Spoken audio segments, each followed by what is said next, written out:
Vale. Quan vulguis. Vale, un segon, perdoneu. Vale, i aquí puc anar passant. Vale. Bueno, farem la sessió en castellà, d'acord? Perquè és el que ha demanat la mayoría, ¿vale? Pues bienvenidos a esta sesión organizada por la Red Shafir. Para los que no conozcáis la Red Shafir, esta es una red financiada por fondos FEDER y el Agaur. Aquí está el equipo, ¿vale? Tenemos un coordinador, un promotor tecnológico, Juan Manuel Hernández, una parte de innovación en la que estoy yo y Óscar Solaz y una gestora administrativa y un técnico de laboratorio. Todo este es el equipo. Entonces, esta es una red, seré muy breve, esta es una red coordinada por la UPC, formada por los grupos de investigación de mayor producción científica y tecnológica en el ámbito de la industria 4.0 del territorio y a día de hoy engloba 35 grupos de investigación y centros tecnológicos y un total de 400 investigadores. Para la próxima convocatoria que se inicia el año que viene, está previsto de ampliar esta red a 65 grupos de investigación. La finalidad de esta red, aquí tenéis los grupos a día de hoy, disculpad, veis, tocan tecnologías clave de la industria 4.0, tenemos LEITAT, CVC, UAB, CTTC, Eurecat, el IRI, CIM-UPC, I2CAT, Universidad de Girona y algunos grupos de la UPC, como os contaba, y tocan tecnologías clave de la industria 4.0, como serían, pues, disculpad que voy pasando, como serían, pues, la robótica, la visión artificial, el Internet of Things, inteligencia artificial, simulaciones, ciberseguridad, planificación avanzada, 5G, fabricación aditiva, Big Data, sistemas incrustados, ¿de acuerdo? Entonces, la finalidad de esta red es promover y facilitar la transferencia de tecnologías de la industria 4.0 a la sociedad y, en particular, al tejido industrial, especialmente a las pymes. ¿De acuerdo? La visión de la red es, a largo plazo, convertirse en un agente disruptivo clave de la transformación del tejido industrial en Cataluña mediante la implantación masiva de tecnologías de la industria 4.0 en el sector productivo, convirtiéndose en un referente europeo de la cuarta revolución industrial.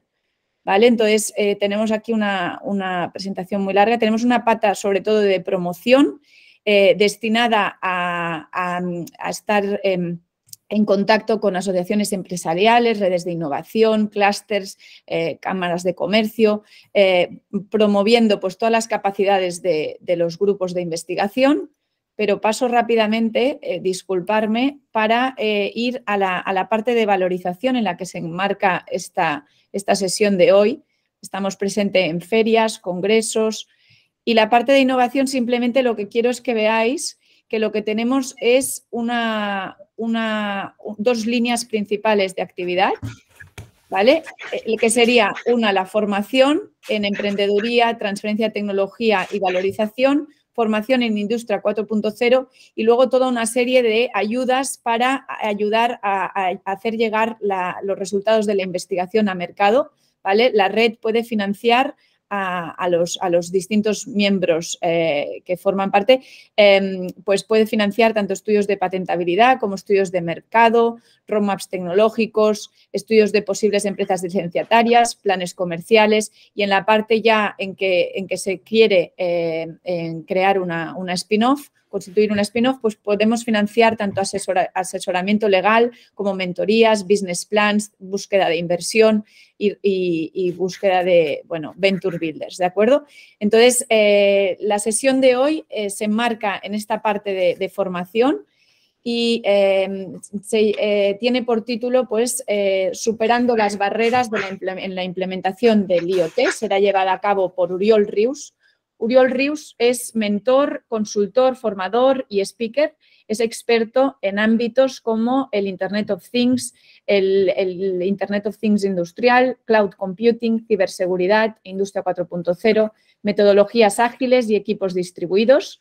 Oriol tiene más de 30 años de experiencia como técnico y más de 25 años emprendiendo y tiene un perfil pues muy interesante que combina tantos conocimientos técnicos como experiencia empresarial. Ha montado varias empresas, ahora os lo explicará, y ha diseñado arquitecturas e instalado soluciones machine to machine, Internet of Things, por lo que ha visto pues numerosos casos y experiencias.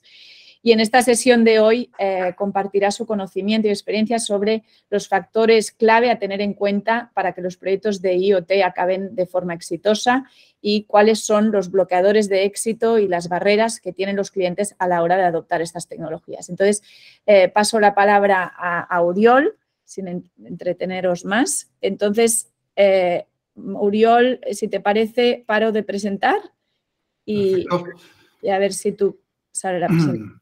Muy bien, entiendo que me estáis escuchando y que me estáis viendo, aunque sea en un rinconcito. Y voy también a empezar a compartir la pantalla. Perfecto, deberíais ver, vamos a decir, la portada que habéis visto antes también, ¿sí? ¿Correcto? A ver. Sí, perfecto. ¿Vale? Perfecto, muchas gracias.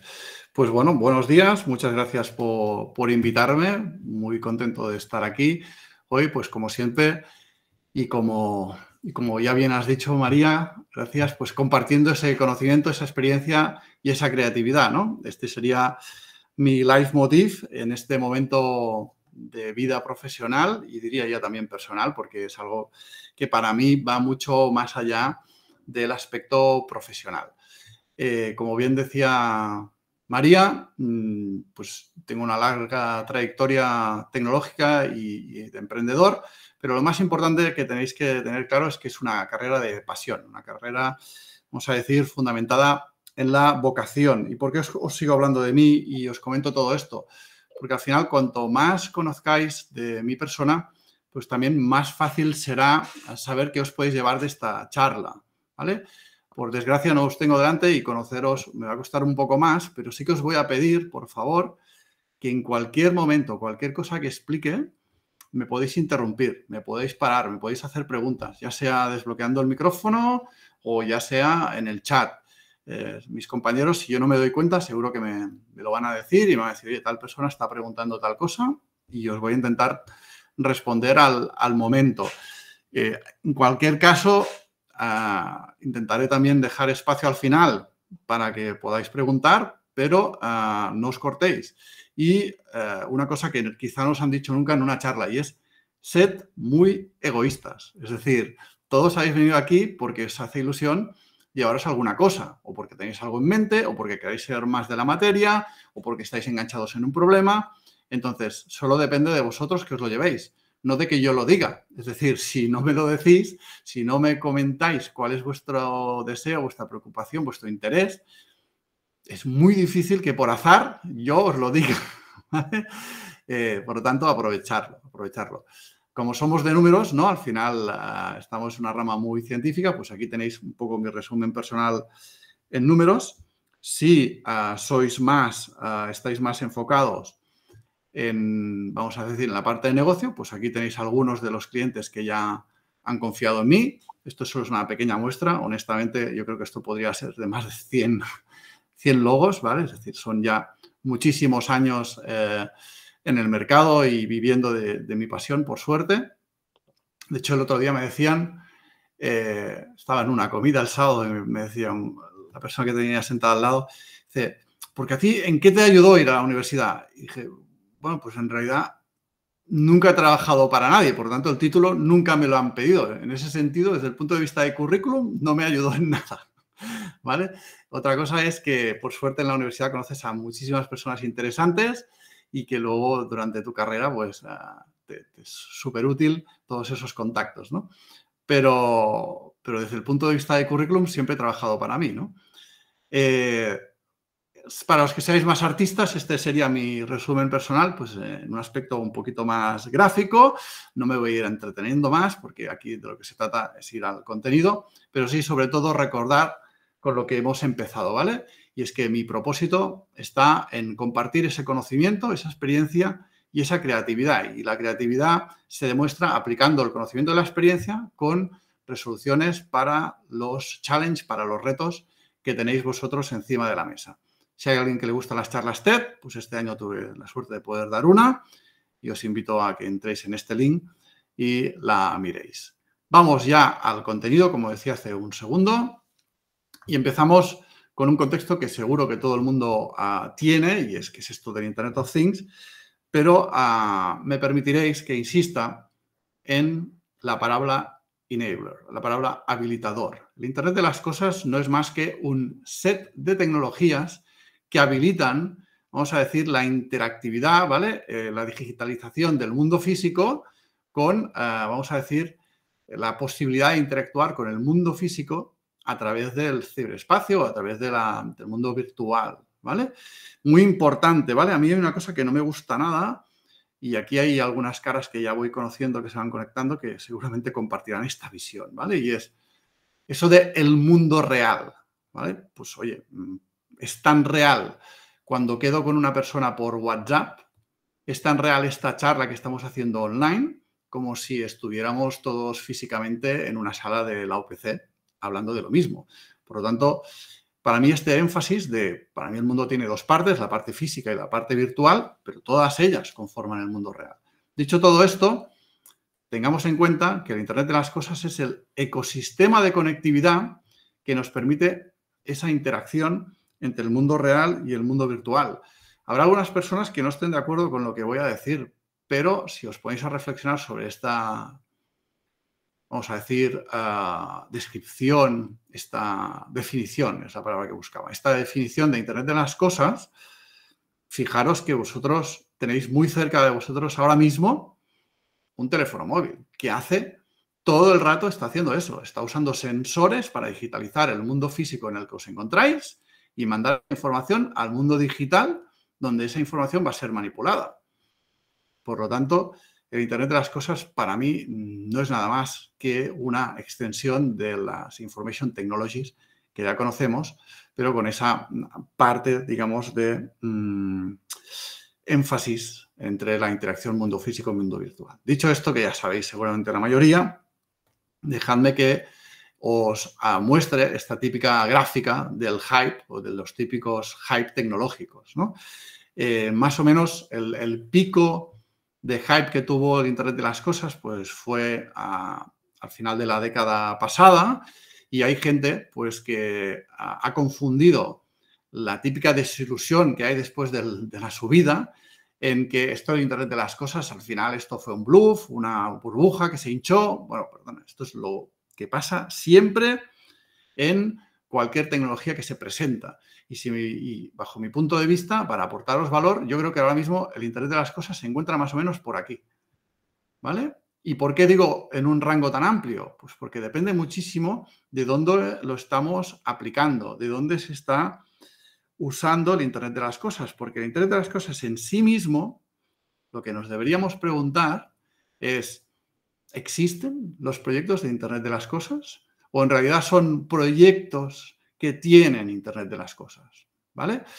Es decir, si miramos dónde aplica el Internet de las cosas, nos damos cuenta que el Internet de las cosas como tal, ¿vale? Aquí lo hemos puesto en el centro, pero de normal es un intangible, lo veis, aquí lo tenemos en el centro, pero de normal es un intangible de muchísimos otros sectores. Sectores, por ejemplo, tenemos aquí industria, ¿no? Pues bien, el Internet de las cosas o el Industrial Internet of Things, pues es evidente que es, vamos a decir, parte de esta revolución industrial, de esta parte de la manufacturera, etcétera. Muy bien, pero vamos a decir, no es el objetivo, pasa desapercibido. Por lo tanto, hay muchísimos proyectos de Internet of Things industrial que no son proyectos de Internet of Things como tal, ¿vale? Sino que tienen como nombre o como definición cosas muy diferentes. De hecho, esta semana vamos a decir que estoy de enhorabuena o estamos de enhorabuena porque en un proyecto en el que he estado vinculado, yo diría en los últimos 2 años casi ya, falta muy poquito para cumplir 2 años en ese proyecto, pues hemos sido nominados por unos premios de Industria 4.0 organizados por Enginyers de Cataluña, ¿vale? Enginyers.cat. Esto lo sabremos el viernes, a ver si hemos ganado con nuestro proyecto o no. Pues bien, es un proyecto de Industry 4.0, de Industria 4.0, donde no aparece en ningún rincón la palabra Internet de las cosas y hay Internet de las cosas por todos los rincones, al igual que hay Machine Learning, al igual que hay robótica, al igual que hay muchísimas otras tecnologías que nombraba en la presentación a María y que no son el destino final del proyecto, sino que son herramientas para el proyecto. Dejadme que os presente brevemente esta página porque quizá no la conocéis y está muy bien, porque a mí cuando me hablan de Internet de las cosas yo siempre les digo, bueno, hay que aterrizar esto, ¿vale? Les comento un poquito lo que estábamos hablando ahora mismo entre todos. Bien, pues si nos vamos, fijaros, voy a entrar en esta página web que tenéis aquí, ¿vale? iotnow.com/World of IoT. ¿Y por qué os enseño esta página? Porque fijaros en un detalle. Esto no es una imagen estática. Es una imagen que es navegable. Si yo pincho en industria, yo puedo ver dónde se está aplicando Internet de las cosas en el sector de la industria, qué grupos de aplicación hay, ¿vale? La manufacturación, la distribución, agricultura y minería, tipos de aplicación diferentes y cosas. Si sigo avanzando, pues aquí tengo descripciones y aplicaciones hasta empresas líderes de cada uno de estos grupos que he ido comentando. Súper, súper, súper interesante. Os lo recomiendo mucho que tengáis este recurso siempre bien localizado porque os va a permitir, vamos a decir, navegar, bucear dentro de las diferentes áreas de aplicación de Internet de las cosas y conocer los referentes, porque muchas veces nos metemos en áreas donde no conocemos el landscape de empresas, no conocemos quién domina el mercado ni cuáles son las tendencias tecnológicas. Dicho esto, ya tenéis el primer takeaway, el primer recurso que os podéis llevar en la charla. Voy a deciros tres cositas, seguramente hay más, pero me ha gustado destacar tres cositas, tres características que tienen los proyectos que incluyen Internet de las cosas.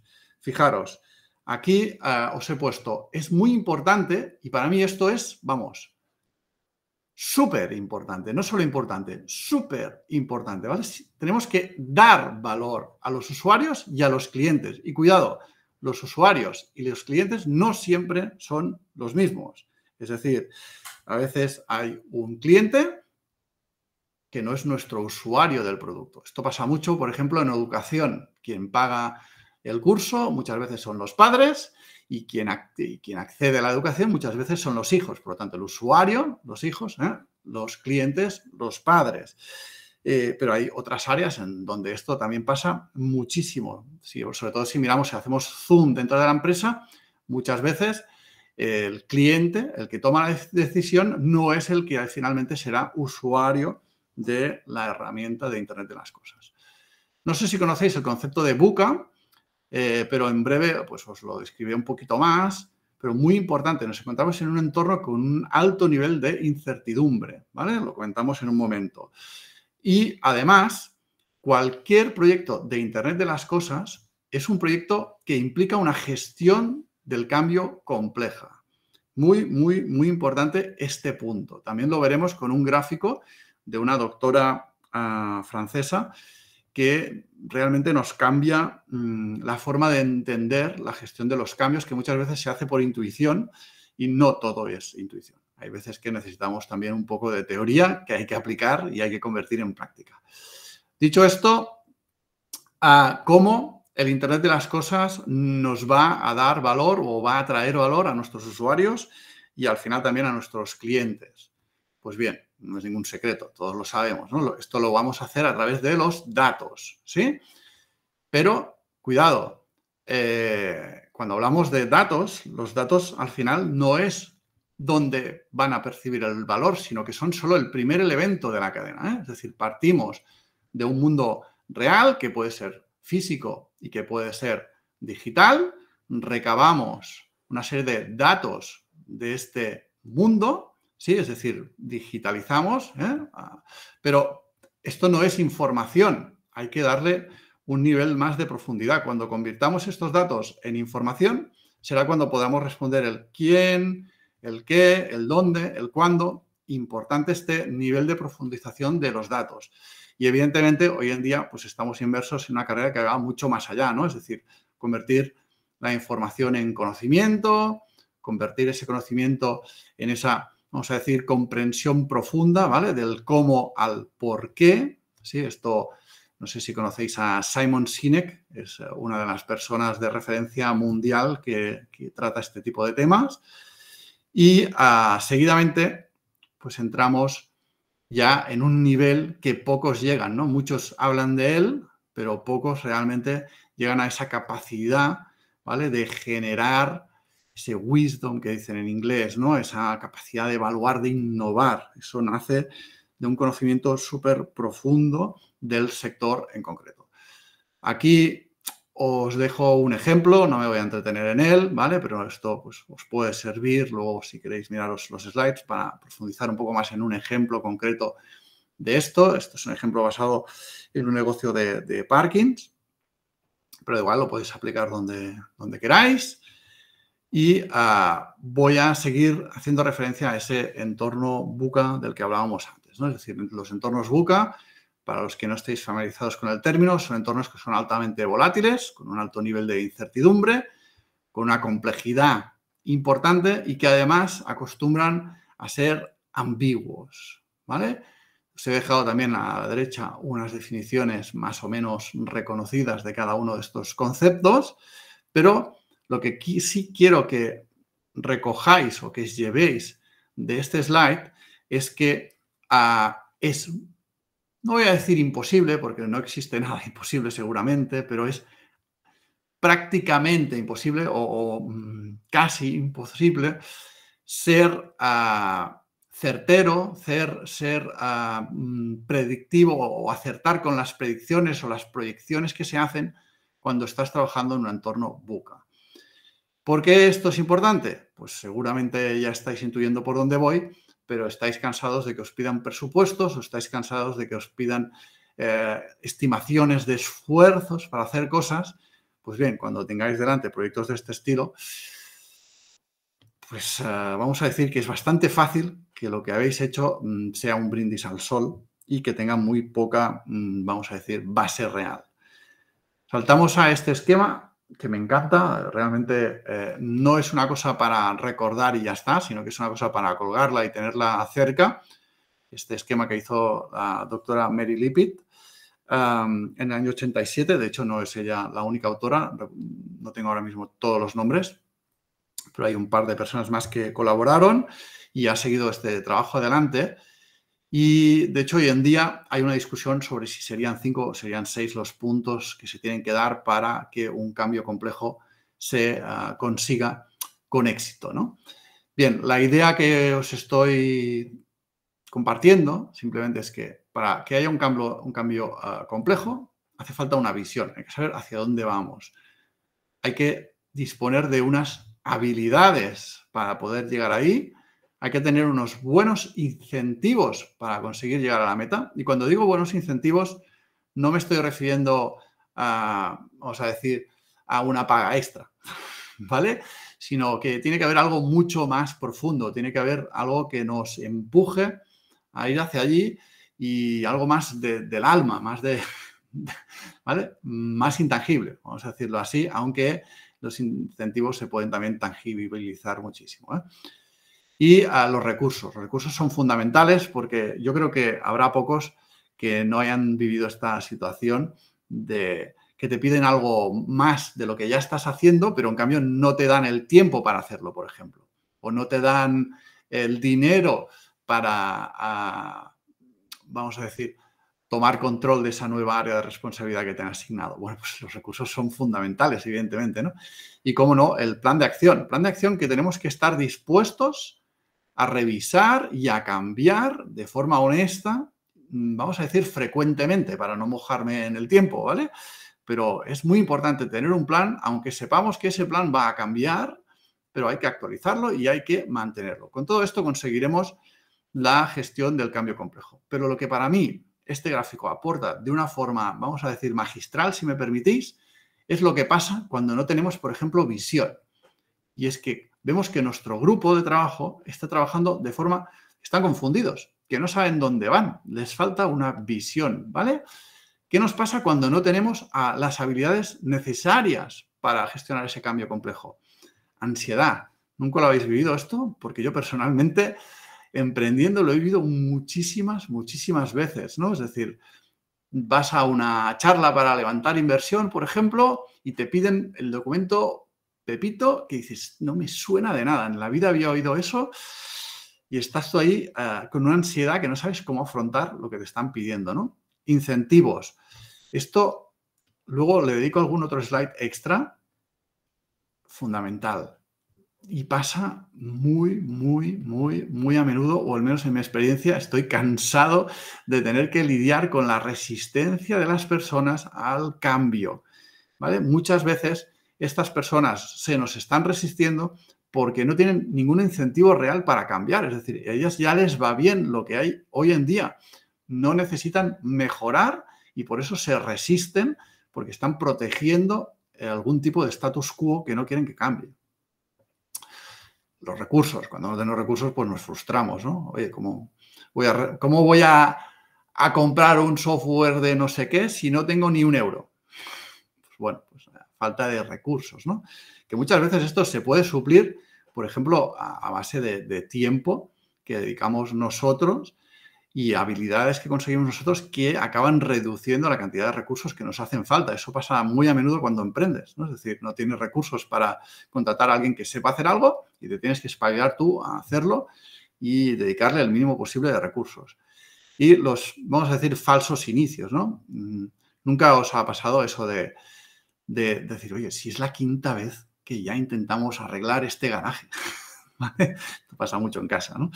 Y vamos, esta habitación que está hecha un desastre. Si la hemos intentado arreglar no sé cuántas veces y siempre acaba hecha un desastre. Bueno, pues muchas veces es que nos falta un plan, ¿no? Algo que nos dé un norte. Permitidme una pequeña broma. No sé si conoceréis Dilbert. Seguramente más de uno lo conoce. No estoy hablando de nada desconocido, ¿no? Las tiras de Dilbert. Tomaros, vamos a decir, un minuto para leerla, porque creo que es muy graciosa. Voy a hacer ya spoiler, voy a asumir que la habéis leído. Y al final, ¿qué pasa? A nadie le ha venido una persona que lleva mucho tiempo en un puesto y le ha dicho, ¿tú qué me vas a decir a mí? Si llevas 4 días aquí, ¿tú qué vas a saber? Aquí toda la vida las cosas las hemos hecho de tal forma. Bueno, pues esto que no se os escape, ¿vale? Es una clara demostración de resistencia y, si me permitéis, extrema al cambio, ¿vale? Bien, dicho esto, tenéis que saber que estadísticamente la mayoría de proyectos que incluyen Internet de las Cosas, debido fundamentalmente a muchas de las cosas que ya hemos dicho, acaban fallando, acaban no siendo exitosos.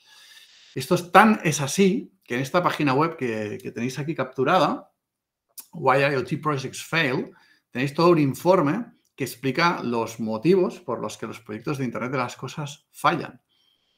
Y ya hemos dicho que pues, tienen esas 3 características, ¿no? Las de VUCA, las de gestión del cambio complejo y las de que deben aportar valor, que ahí tienen mucho peso. Pero si os leéis el report, veréis que el report básicamente hace como 3 grandes categorizaciones de por qué fallan los proyectos. Por temas relativos a sacar valor de los datos, por, vamos a decir, incapacidad de gestionar las tecnologías que se están implementando, porque son tecnologías muy nuevas, etcétera, etcétera, y por temas estratégicos, ¿verdad? Que esto tiene mucho que ver cómo se ha, si me permitís decirlo así, se ha vendido internamente el proyecto, ¿no?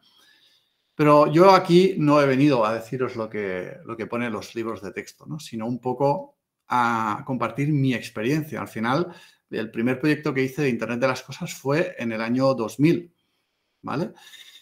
Por tanto, pues son por lo menos 22 años viviendo M2M y IoT. Y eso es un poco lo que os quiero comentar. Entonces, antes de deciros exactamente lo que os quiero decir, os lo voy a mostrar.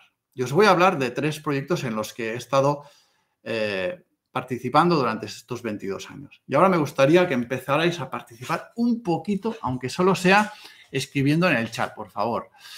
Muy sencilla la pregunta que os estoy haciendo. ¿Mar o montaña? Escoged, venga, y así pego un sorbito al café y descanso. ¿Mar o montaña? ¿Qué os gusta más? ¿El jacuzzi del mar, el jacuzzi de la montaña? ¿En qué sitio os gustaría estar ahora mismo? En un sitio, gracias, Óscar. Montaña, mar, montaña, montaña. Uy, veo mucho Mar. montañero por aquí, ¿eh? María, ¿decías algo? Perdona. Mar también. Mar, venga, Para fantástico. todos. Otra de mar. Bien, pues yo voy a asumir que en esta pregunta que os he hecho habéis sido honestos. Porque si os hubiese preguntado cómo usáis el baño por la mañana, especialmente si sois hombres, y además os enseño este gráfico, pues me costaría un poco más creerme que estáis siendo honestos en vuestra respuesta.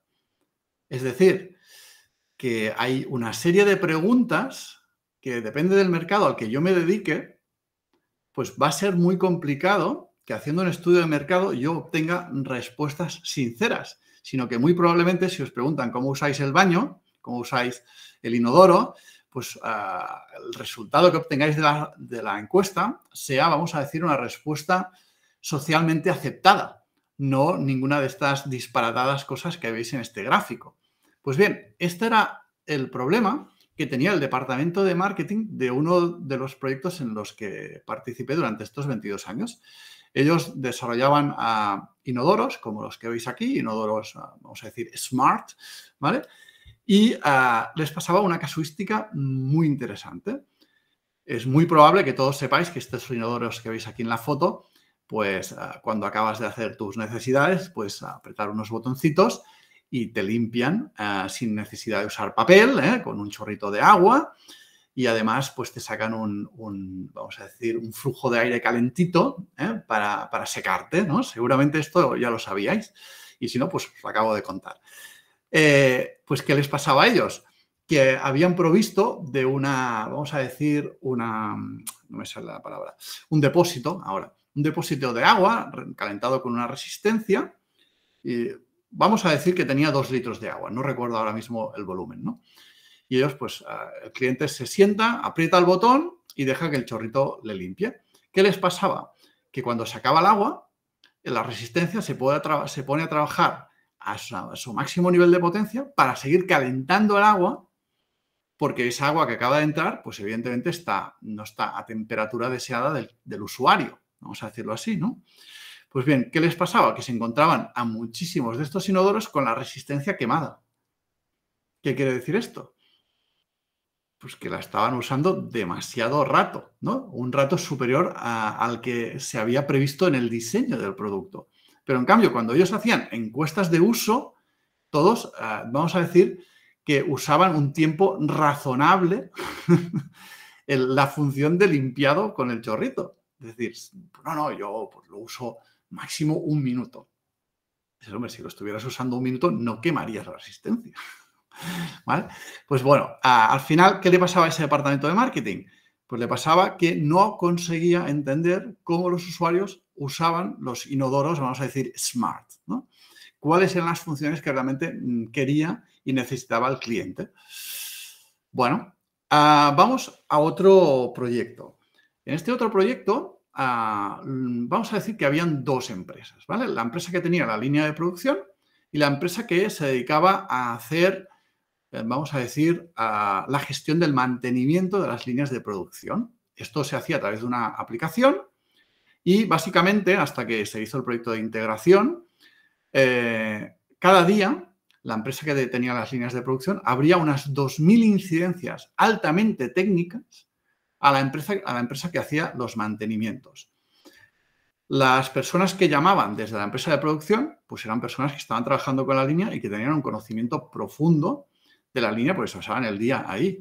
Pero las personas que recogían las llamadas telefónicas con las incidencias, pues eran, vamos a decir, personas de perfil bajo, que trabajaban en un call center, que no tenían para nada formación técnica y que cuando les describían un problema de que tal cosa se había enganchado, pues la otra apuntaba lo que podía de lo que había entendido.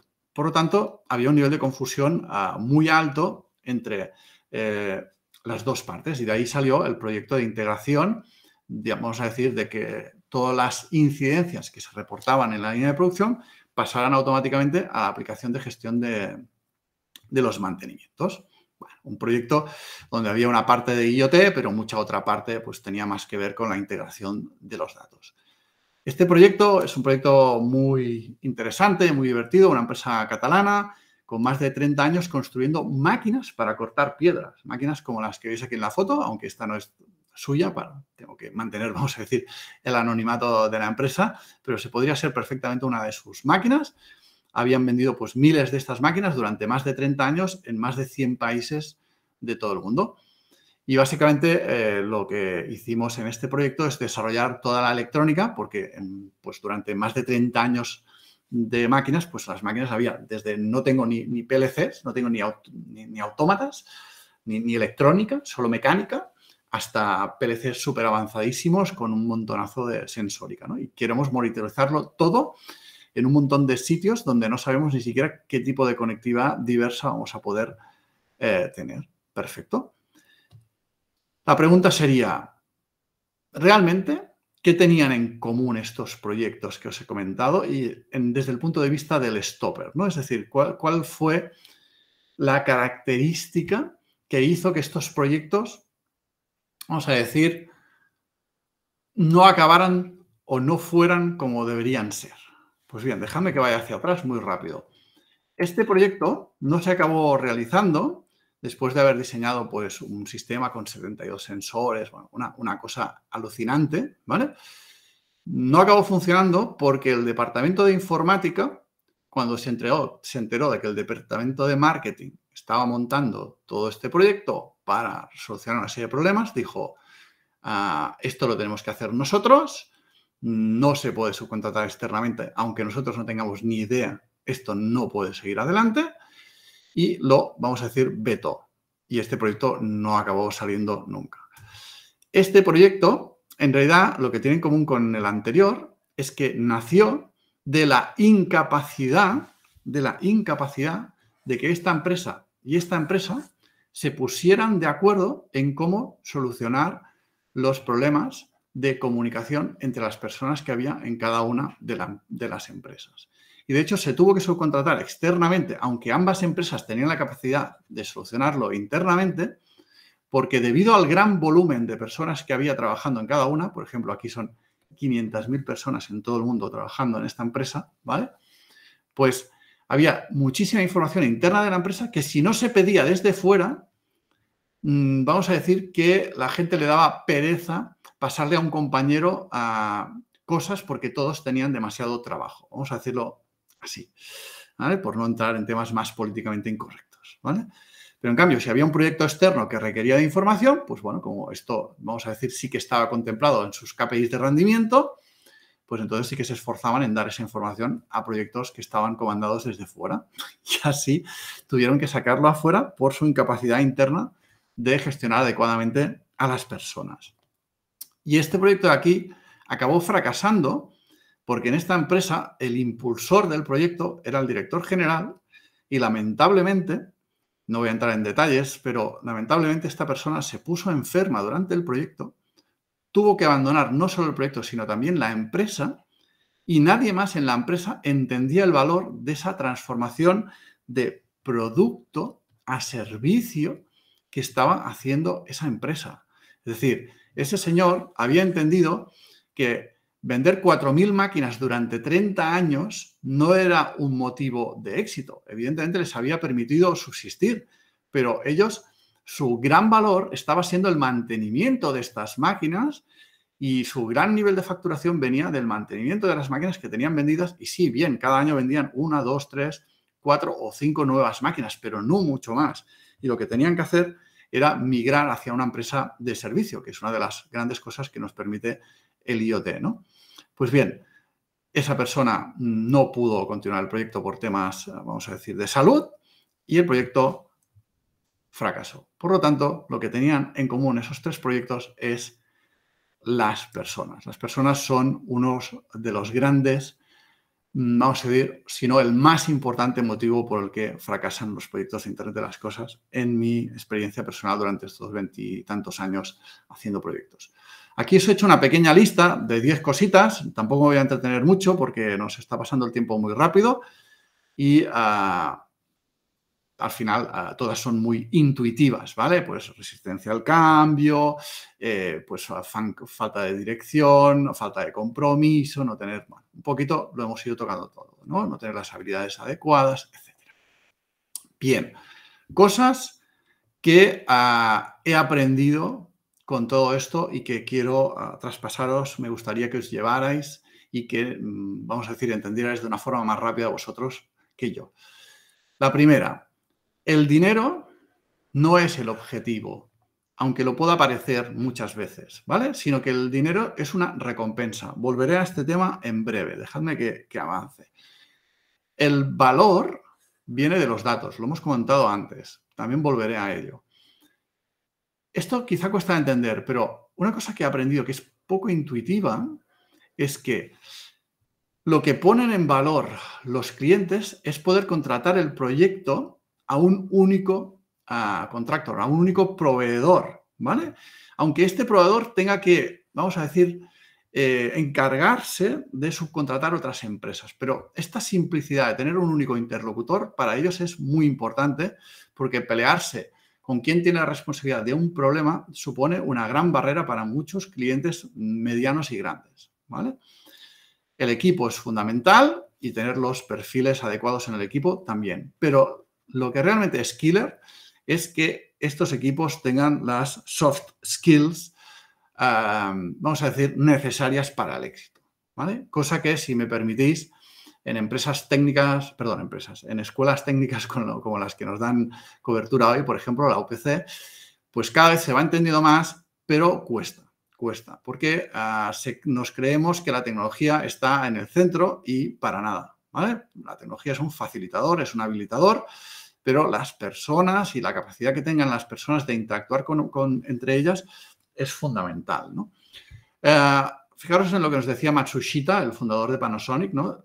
Business doesn't exist to make profits, ¿vale? Los negocios no existen para hacer beneficios, sino que existen para beneficiar de alguna forma a la sociedad. Y el beneficio es simplemente cómo la sociedad está recompensando el trabajo bien hecho.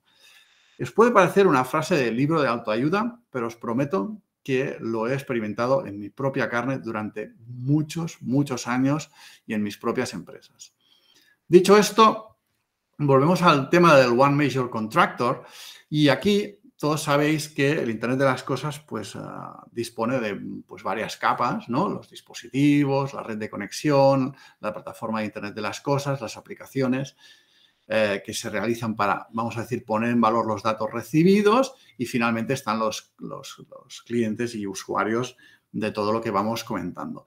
Pues bien, aquí hay una frase de trasfondo que me gustaría, más que una frase, un background de trasfondo que me gustaría compartir, ¿no? Y es que cuando el cerebro recibe un exceso de información o esta es contradictoria, reacciona de una forma o de una manera ansiosa, lo que provoca que la persona se aferre solo a una parte de la información y olvide otros datos igualmente importantes y complementarios. Y con eso se avanza. Y este es uno de los grandes problemas, que el Internet de las Cosas es altamente complejo, es altamente volátil. Cuando una persona no está, vamos a decir, formada adecuadamente, es difícil que tome las decisiones adecuadas y cuando esto además sucede en diferentes capas, como veis aquí, pues ya las posibilidades de fracaso pues ya se multiplican por millones, ¿no?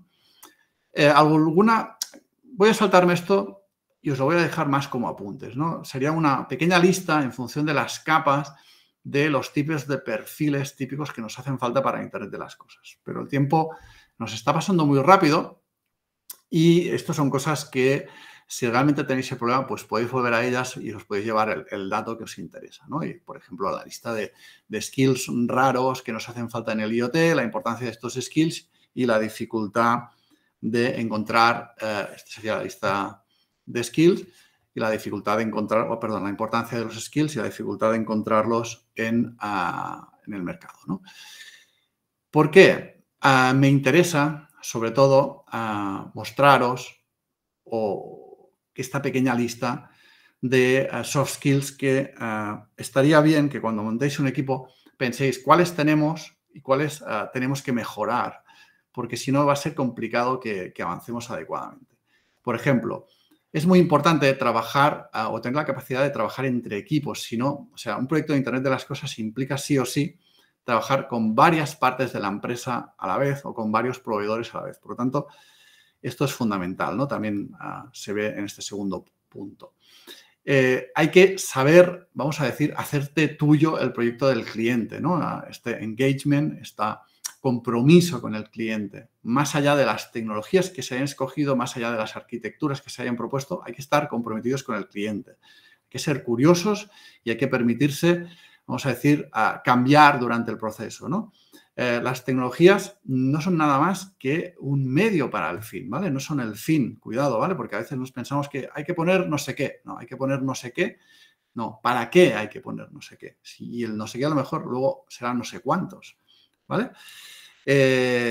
Bueno, habilidad interpersonal es importante, hay que ser un jugador de equipo, hay que ser ágil, no con el sentido de metodologías ágiles solo, sino en el sentido de no estar semanas para responder cosas que son bloqueantes.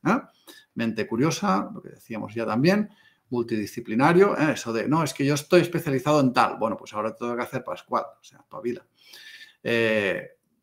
No afraid, no, es decir, no ser negativo, ¿vale? No coger miedo, hay que ser un poco valientes también, ¿no? Y, bueno, hay que entender que no estamos en un nicho popular, no estamos en un nicho, vamos a decir, súper conocido. Hay que adaptarse constantemente y hay que tener la capacidad de, vamos a decir, insistir, de proseguir, de meterle ganas e insistir. A continuación, me quedan súper pocos minutos, no sé cuánto tiempo extra puedo tener, no me habéis interrumpido. A mí me queda ahora mismo una lista de herramientas que creo que os pueden ir muy bien. Y son todas sacadas de la experiencia. Por ejemplo, el Internet de las Cosas está lleno de pilotos. Pues bien, cuidado, porque un piloto y una prueba de concepto no son lo mismo, ¿vale? Una prueba de concepto se va a centrar en validar una funcionalidad. Un piloto tiene que tener una parte de la funcionalidad, tiene que ser confiable esta parte, tiene que ser usable y además alguien la tiene que querer, ¿vale? Cuidado, porque muchas veces nos perdemos aquí y eso no es un piloto, esto es una prueba de concepto, ¿vale? Seguidamente, lo que decíamos de los entornos VUCA. Cuando estamos en entornos de este tipo, pues evidentemente dejar de usar metodologías en cascada nos va a ayudar muchísimo. Al final lo que hace una metodología en cascada, una de las cosas que hace es definir cuál es el alcance y el valor que queremos aportar y a partir de aquí decidir cuál es el tiempo y el presupuesto que nos hacen falta para conseguirlo. Pero claro, si el entorno es VUCA, como decíamos antes, pues las cosas hay que darles la vuelta y es no sé dónde llegaré, pero sé que dispongo de este tiempo y sé que dispongo de este presupuesto. Y luego ya evaluaré dónde he llegado, ya sacaré mis conclusiones, pero lo más importante de un entorno VUCA, sobre todo, es aprender. Y una de las herramientas que me gustaría que os llevarais es este toolkit, ¿vale? Desarrollado por una universidad italiana, creo que es el Politécnico de Milano, si no me falla la memoria, que tiene este toolkit, que es, vamos a decir, todo un juego para definir proyectos y productos de Internet de las Cosas. Muy recomendable, muy chulo y os puede ayudar muchísimo a trabajar la definición de los proyectos y seguimiento de los proyectos con el cliente. Hay que trabajar muchísimo la mentalidad de éxito con los, vamos a decir, con los miembros del equipo y hay que tener pues el mindset adecuado, ¿sí? Lo que decía aquí, ¿vale? Hay que tener claro cuál es el valor que queremos, los valores y el valor también, ¿vale? Que queremos aportar. Hay que permitirse cambiar de opinión.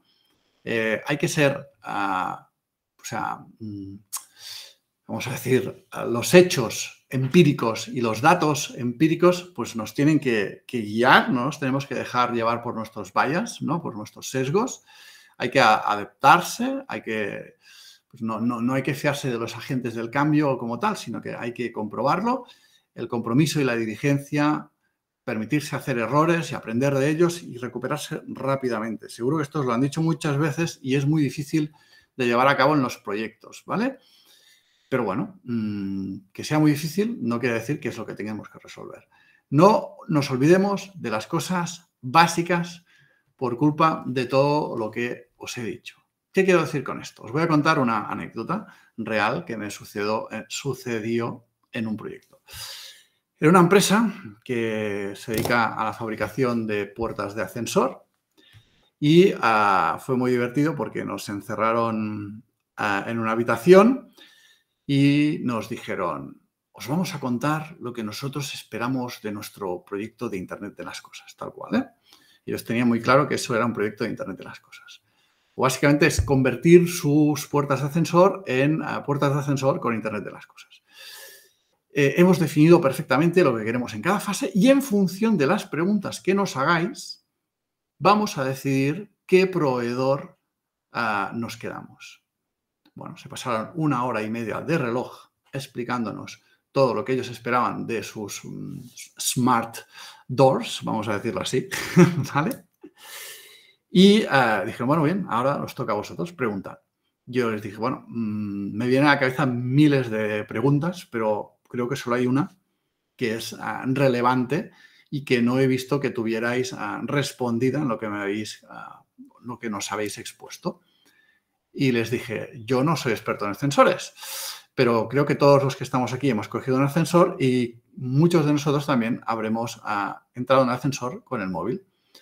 Y lo que nos ha pasado muchísimas veces es que tal cual hemos empezado a subir o a bajar, se nos ha cortado la llamada. Y eso me dice, a mi intuición le dice, ¿no?, que es altamente probable que en los ascensores no haya cobertura de móvil. Por lo tanto, la pregunta que yo tenía para estos señores era muy sencilla y es: ¿pero en vuestros ascensores que queréis conectar tenéis cobertura o qué tipo de conectividad tenéis? Y dijeron: ¡ay! Bueno, claro, sí, estos son 28 países, no sé cuántas centenares de miles de ascensores, bueno, ¿qué digo? Centenares de millones de ascensores, centenares de miles es lo que producían por año, y nadie se había preguntado si había cobertura, ¿vale? Pues cuidado, no nos olvidemos de lo básico. A pesar de que yo os haya mostrado que todos los que tenemos experiencia sabemos que los proyectos en su centro no tienen el retorno de la inversión, eso no quiere decir que el retorno de la inversión no sea clave para que nos acepten los proyectos. Y todos sabemos que el retorno de la inversión se explica con este simple gráfico. Y además, Harvard Business Review nos dice que el 80-90% de los proyectos o las iniciativas de Internet de las Cosas no tienen claro cómo medir el retorno de la inversión. Además, nos dicen que muchas veces los proyectos se han tirado hacia adelante sin tener muy claro cuál era la base de negocio que había detrás, simplemente por el hecho de poder hacerlo, vamos a hacerlo, ¿no? Y finalmente, esto nos lleva a esos números de fallo que antes no he comentado y aquí los tenéis, ¿no? O sea, entre el 60 y el 85% de los proyectos de Internet de las Cosas, vamos a decir que no acaban como se esperaba, ¿no? Pues bien, una de las cosas que os invito a hacer si tenéis que calcular el ROI es que no lo calculéis con la gráfica anterior, sino que uséis rangos, ¿vale? Y os permitáis presentar retornos de inversión con rangos de tiempo, con rangos de dinero, con rangos de esfuerzos.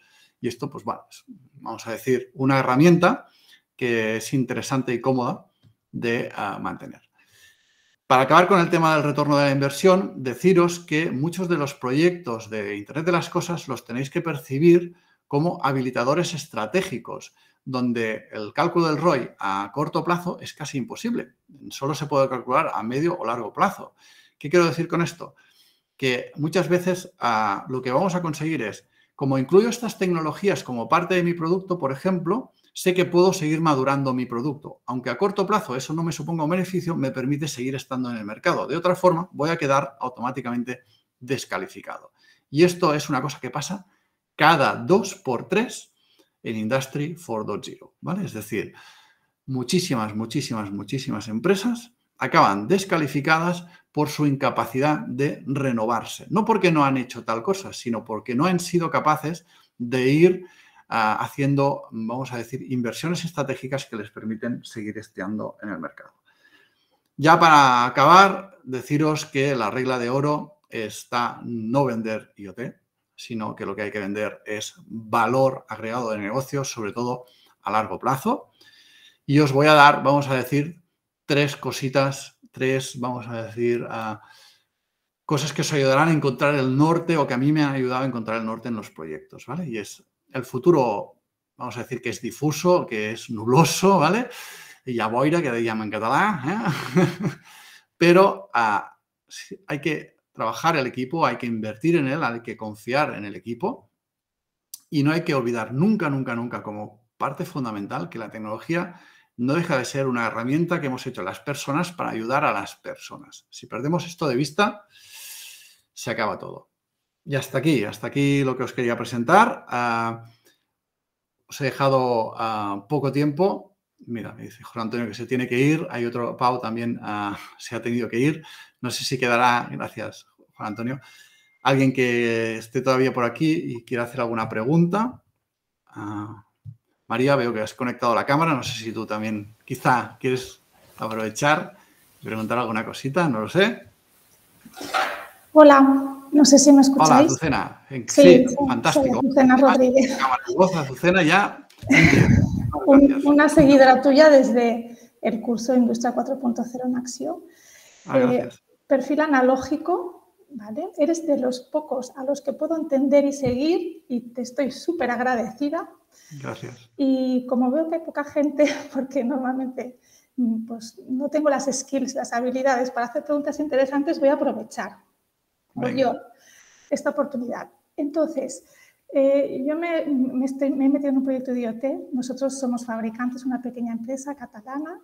Fabricamos hornos de cinta, estos que hay en los buffets de desayuno, que metes el pan por arriba y sale por abajo. Sí. Y gracias a Axio pues, hemos hecho un proyecto de digitalización con IoT, poniendo una placa electrónica.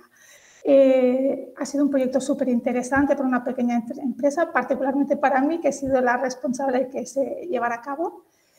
Y una de las cosas que más dificultad he encontrado como perfil analógico que intenta, porque todas esas habilidades de Merilipid creo que tenemos todas, salvo las skills y los recursos, es decir, que estamos entre la angustia y la frustración permanentemente, pero todo lo demás lo tenemos, es entender a los perfiles digitales. Entonces, al final, hemos tenido que hacer un esfuerzo inmenso por nuestra parte. Yo me he visto haciendo definición de pantallas, ¿vale? O sea, porque veía que no me entendía y al final he tenido que coger un PowerPoint y hacerle yo todas las pestañas, todos los tal. Entonces, mi pregunta es, ¿quién tiene que hacer más esfuerzo ahí? Es decir, los perfiles digitales para entenderse con nosotros o nosotros para entendernos con los perfiles digitales, porque creo de verdad que falta ahí una intersección importantísima. Totalmente. Y a veces dices, mira, no sigo, pero porque yo sé que lo tengo que hacer, pero es que no lo entiendo. Es que ya, sí, te entiendo muy bien. Bueno, en tu pregunta ya hay una parte de la respuesta que te quiero dar, ¿vale? Luego me centraré más en lo que tú quieres, pero fíjate que ¿quién tiene que hacer más esfuerzo? Vale, lo primero que hay que sacar de esta pregunta es los dos tienen que hacer esfuerzo, ¿vale? Eso es lo primero. ¿Quién más que el otro? Yo voy a hacer una cosa, voy a hacer un poco de autocrítica de los técnicos que somos, ¿vale? Yo me pongo el primero. Yo llevo pues yo creo que entendí esto hace 15 años más o menos.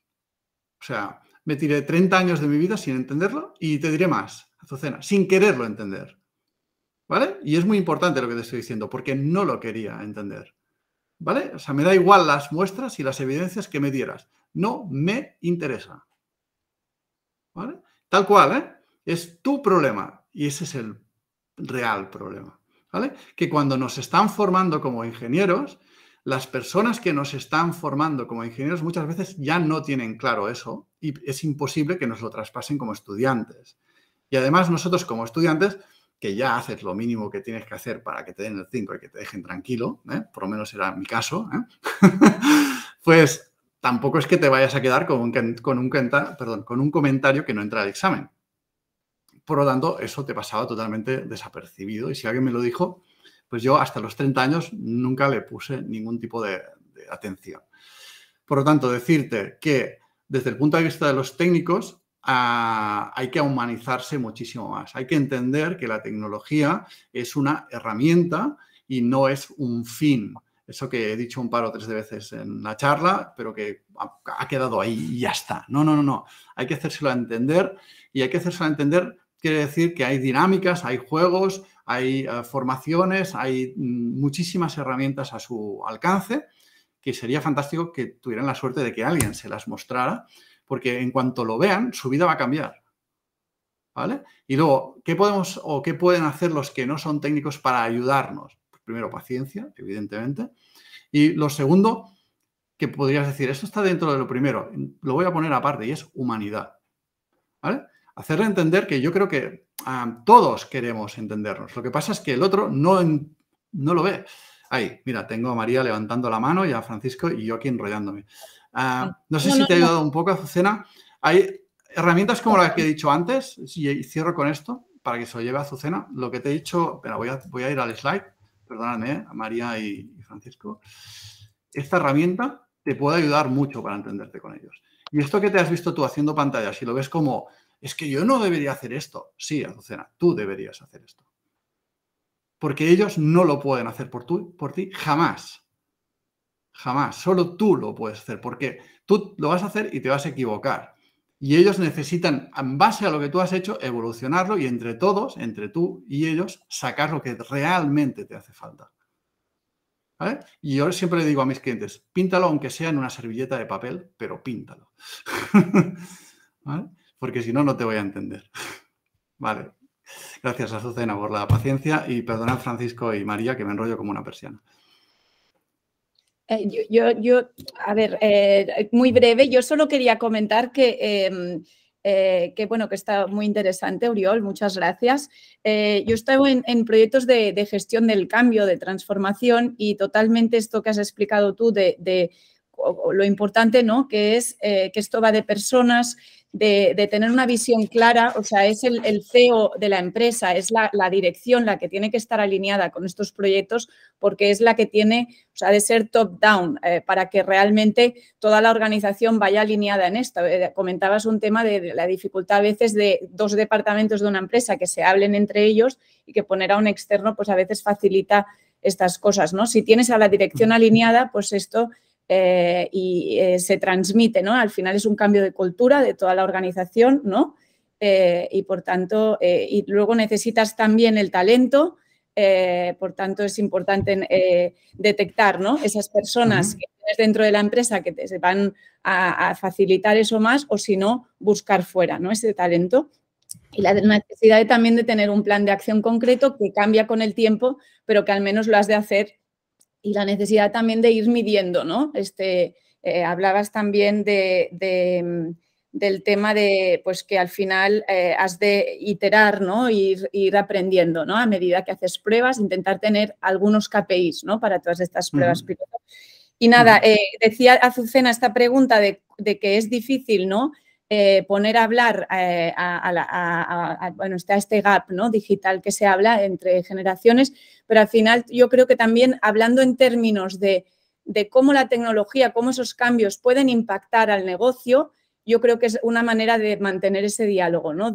Esto va a ayudar a este proceso, ganar eficiencia de esta manera, ¿no? Entonces, yo creo que este lenguaje, ¿no?, hablando en temas de impacto, de qué mejoras puedes tener en el negocio, yo creo que es una manera de pasar de fomentar este diálogo, ¿no?, entre departamentos. Y bueno, muy interesante todo lo que has dicho. Seguramente Francesco quiere decir más cosas, ¿no? Paso la palabra a Francesco, que seguro que tiene cosas interesantes. Solo una palabra de lo que hablabas, María, son los incentivos importantes, ¿no? Sí. O sea, ¿para qué servirá esto? Francesco, encantado de saludarte. Hacía mucho tiempo que no sabía de ti. Bueno, todavía sigo aquí haciendo robots, ¿vale? Pero Me ha gustado mucho la charla y creo que muchas de las cosas que has comentado sobre IoT se pueden aplicar a muchos más temas de tecnología, ¿no? Seguro. Por esto has hecho mucha énfasis en la parte de tecnología y todo esto. Y me ha gustado también la parte de paradigma, por ejemplo, entre Waterfall y Agile, ¿no? Basado sobre esto, ¿tienes algún truco que puedes explicarnos de cómo hacer que no todo fuera agile, basado sobre el trend? Porque, bueno, dependiendo de quién, hay muchas personas que se focalizan más en lo que le gusta, ¿vale? Porque como estamos hechos como personas y las personas últimamente creen cada vez menos en las organizaciones, pero más en el crecimiento personal, que me parece correcto y es siempre lo que a mí me gusta, hasta me gusta, pero quieren siempre descubrir algo que no han hecho, ¿vale? Y como la Agile, pero muchas veces tú necesitas algo de cascada, ¿no? Waterfall o lo que sea, ¿vale? Y entonces, ¿tienes Sí, tengo algún un truco para...? para ti. Bien, por favor. Mira, cuidado, ¿eh? Yo el truco te lo comparto porque a mí me funcionó, ¿vale? Es más, te voy a dar los apellidos y todo de dónde y cuándo me funcionó. A ver si encuentro el slide. Da igual, no pasa nada. Da igual el slide. Mira, el truco es... yo empecé, por ejemplo, Nexiona es la última compañía que yo he co-creado junto con Jaume Rey y Joan Nut, ¿vale? Nexiona.com, que creo que también la conoces tú, Francesco. Pues bien, en Nexiona, cuando no teníamos clientes, empezamos a desarrollar la plataforma con Scrum, ¿vale? Agile puro. ¿Qué pasó? Empezamos a tener clientes y no había manera, porque claro, no teníamos nunca tiempo para los clientes, porque estamos haciendo otra cosa, ¿vale? Y claro, eso no puede ser. Entonces, lo que hicimos es dejar Scrum y migrar hacia Kanban, ¿vale? Cuidado porque mucha gente confunde Kanban con un board de Kanban. Bien, sí, Kanban usa un board, pero Kanban es muchísimo más que un board, ¿vale? Y dentro de la metodología de Kanban, cuando tú tienes que hacer estimaciones, en principio no se pueden hacer estimaciones, ¿vale? Sino que lo que busca Kanban es saber cuál es tu velocidad de crucero. Una vez tú conoces tu velocidad de crucero, lo que haces es aplicar Monte Carlo y haces proyecciones, ¿vale? Entonces, cuando te llega un proyecto o tienes que poner un número, dices, a ver, yo creo que estos son estas partes, ¿vale? Y estas partes son, pues, a nuestra velocidad, tanto tiempo. Sí. Y esto es lo que en Nexiona nos funcionó, ¿vale? De hecho, a día de hoy, que han pasado 10 años, ¿vale? Todavía funciona. Lo que sigue ahí incrustado es esto. Yo ahora mismo en Nexiona estoy como externo, pero veo a mis compañeros en Nexiona que siguen haciendo esto. Yo solo estoy haciendo de consultoría para ellos.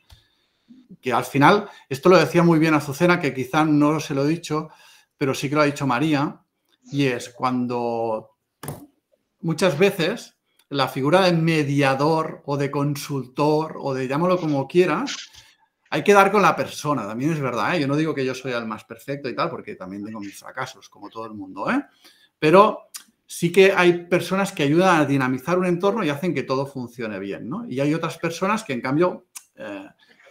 pero volvemos, ¿no? Como tú decías, Francesco, a personas. ¿No? Sí. Pero bueno, mi regalito para ti era Kanban más Monte Carlo. Monte Carlo. No sé si...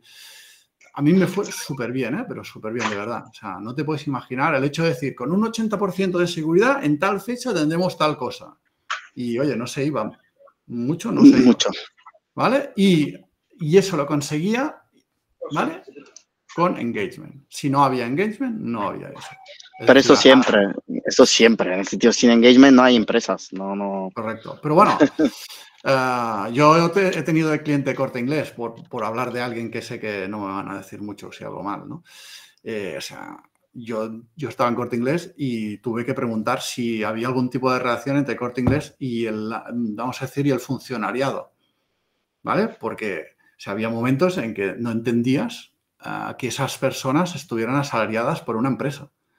Porque realmente todo eran excusas para no estar. O sea, yo había ido a Madrid a reuniones que no había nadie, no sé cuántas veces. Y decía, pero bueno, ¿esto es una broma o qué? O sea, que yo me he ido de Barcelona a Madrid, he perdido todo el día para una reunión que no está la gente que me ha convocado. ¿Qué está pasando aquí? Sí, porque lo ven más como una tarea más que tienen que hacer respecto al día a día que le gusta y que no... Entonces, bueno...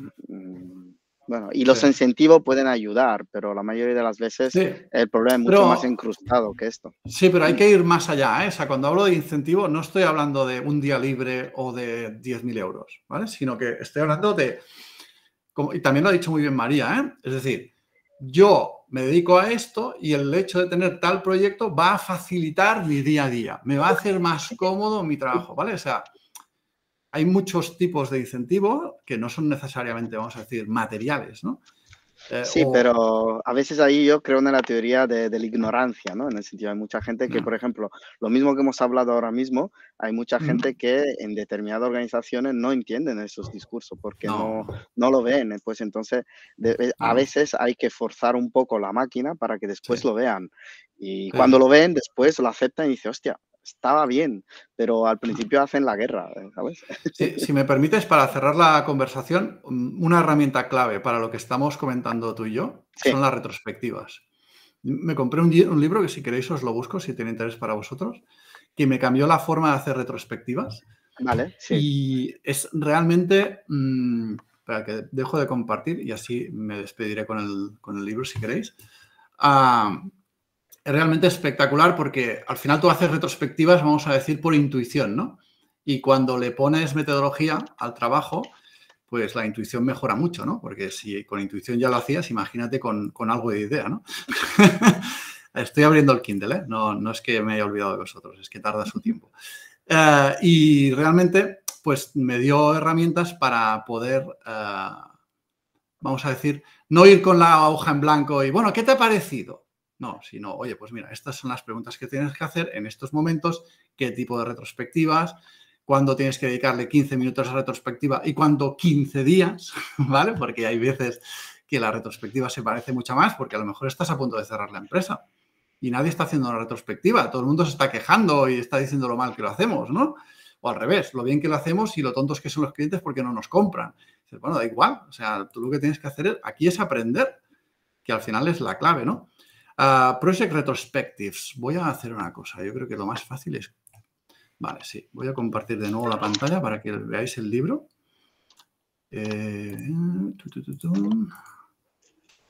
Vale. Estoy asumiendo que se va a compartir. Este de aquí, ¿lo veis que pone? Sí. Ay, perdón. Aquí, Project Retrospectives. Norman Kerth. ¿Lo veis? A ver si puedo ir a la portada de nuevo. Aquí. ¿Lo veis mejor ahora? Sí, ahora sí. Este libro a mí me fue muy bien. ¿Vale?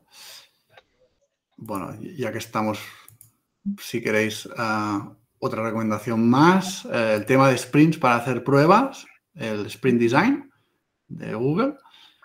Yo ahora estoy como profe en ESADE y de hecho en febrero vamos a estar con los alumnos haciendo Sprint Design Sprints y Inspired para definir productos también muy potente. Bueno, ya dejo de vender libros, que parece que tenga una librería. No sé si antes Azucena ponía en valor las cositas que tengo y antes de empezar también comentamos lo de mi mailing list. Si os gustan temas de Industria 4.0, pues mira, aquí, uriolrius.me/mailing, os podéis suscribir a mi lista de correo. Cada semana os mandaré un vídeo de 10 minutos sobre algún tema relativo al futuro del trabajo o la Industria 4.0. Para su grupo de Telegram. Aquí, si vais a la parte de blog, podéis ver todos los vídeos que he publicado hasta ahora, que al igual hay más de 50, por no decir más, no sé, muchos. Hablo de píldoras, de vídeos de 10 minutos. De otros tipos de vídeos todavía ni tengo más. Y luego, pues, esto sería un recurso ya más técnico, mi blog. No sé, mirad, si queréis, mira, hasta me podéis agendar si queréis. No puedo deciros mucho más, ya no sé qué más daros para ayudaros. No sé, a María y Óscar y otros compañeros, no sé si queréis añadir algo más por mi parte. Me sabe mal haberme pasado un poquito del tiempo, pero bueno, yo creo que la gente ha preguntado y eso también pinta que les ha interesado, ¿no? Muy bien, muchos recursos útiles, ¿no? Y que se haya apuntado Francesco, muy buena señal también. Muy bien. Pues sin más, os voy a desear un feliz día por mi parte. Voy a seguir con otras Muy bien. Guerras, que hoy mis proyectos, mis alumnos del máster de Internet de las Cosas presentan sus trabajos, defienden sus tesis final de máster. Muy bien. Muy bien. O sea, que tengo un día divertido de Internet of Things hoy. Muy bien, no hay más preguntas, ¿no? Bueno, en todo caso podéis contactar con Oriol Correcto. Sí, aquí en este tenéis link. también los otros datos, sí. Cuando queráis.